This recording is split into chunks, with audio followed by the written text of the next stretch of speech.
क्या चुनाव से पहले ही कांग्रेस ने घुटने टेक दी है? क्या कांग्रेस नामांकन से पहले ही अपनी हार मान चुकी है? नमस्कार, मैं श्वेता और आप देख रहे हैं न्यूज़ फॉर नेशन। ये सवाल आपके मन में भी उठ रहा होगा क्योंकि जो परिस्थिति कांग्रेस के साथ नजर आ रही है उसमें कुछ ऐसा ही दिखता हुआ भी नजर आ रहा है। एक तरफ जहां कांग्रेस सीट को लेकर लगातार बैठक कर रही है, तो वहीं दूसरी तरफ कांग्रेस में अपनी पार्टी को विलय किए हुए पप्पू यादव भी अब कहीं न कहीं फंसते हुए नजर आ रहे हैं।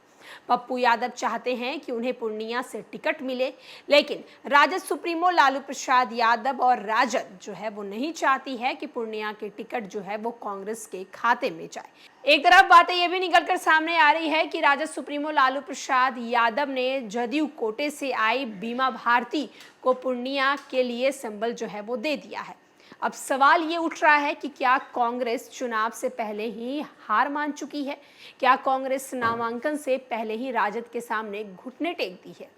बिहार में शुरू हुआ इंडिया अलायंस दिल्ली पहुंचकर भी महागठबंधन की छत्र छाया से बाहर नहीं निकल पाया।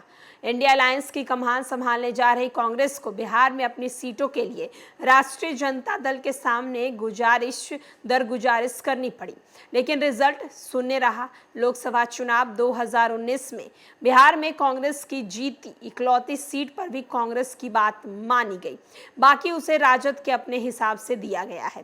पहले बेगूसराय लिया, फिर औरंगाबाद, उसके बाद पूर्णिया। अब वाल्मीकि नगर, कटिहार भी राजद के खाते में जाने की बात आ रही है। राजद अध्यक्ष लालू प्रसाद यादव और पूर्व उप मुख्यमंत्री तेजस्वी यादव ने जिन प्रत्याशियों को राजद का संबल दिया उनसे लौटने को राजी नहीं हुए। अब दिल्ली में 11 बजे अंतिम बैठक कर महागठबंधन बिहार में सीट बंटवारों की घोषणा कर दी जाएगी। बिहार प्रदेश कांग्रेस के अंदर अजीब से बेचैनी दिख रही है। प्रदेश कांग्रेस अध्यक्ष Akhilesh Singh all is well भले ही बोल रहे हों, लेकिन ये कहा जा रहा है कि सब कुछ ठीक नहीं रहने में उनकी भी भूमिका है। उन्हें राज्यसभा भेजकर राजद ने कांग्रेस पर एक तरह से उपकार बताया और अब कहा जा रहा है कि सीट बंटवारे में भी उनके नाम पर भी कांग्रेस को कटौती का सामना करना पड़ रहा है। लेकिन दिल्ली से अब तक मिल रही सूचनाओं को देखें तो पहले बेगूसराय से कन्हैया कुमार की दावेदारी हटी, फिर औरंगाबाद से निखिल कुमार का भी पत्ता साफ हो गया। राजद में बीमा भारती को अपनी पार्टी में शामिल कराते हुए टिकट दे दिया। उन्हें कांग्रेस के नए शामिल हुए पप्पू यादव की जगह पूर्णिया के लिए हरी झंडी दी गई थी।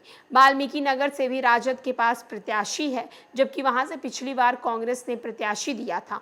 वाल्मीकि नगर के लिए कांग्रेस प्रयासरत कर रही है, लेकिन इस हालत में भी उसे शायद तारिक अनवर की पसंदीदा कटिहार सीट से हाथ धोना पड़ जाए। दोपहर तक तस्वीरें साफ हो जाएंगी, क्योंकि एक तरफ जहां पहले चरण औरंगाबाद, गया, नवादा और जमुई में कल यानी बीते दिन नामांकन की आखिरी तिथि थी, और अब आपको बता दें कि महागठबंधन के सीट शेयरिंग को लेकर भी अब लगातार अपडेट सामने आ रहा है और अपडेट में बताया जा रहा है कि कहीं ना कहीं सीट शेयरिंग को लेकर कांग्रेस जो है वो बात राजद की मान रही है या फिर राजद के सामने कांग्रेस जो है वो घुटने टेक रही है, क्योंकि जिन जिन सीटों को लेकर कांग्रेस दावेदारी ठोक रही है उन सीटों पर राजद जो है वो अपनी मनमानी कहीं ना कहीं करते हुए नजर आ रही है।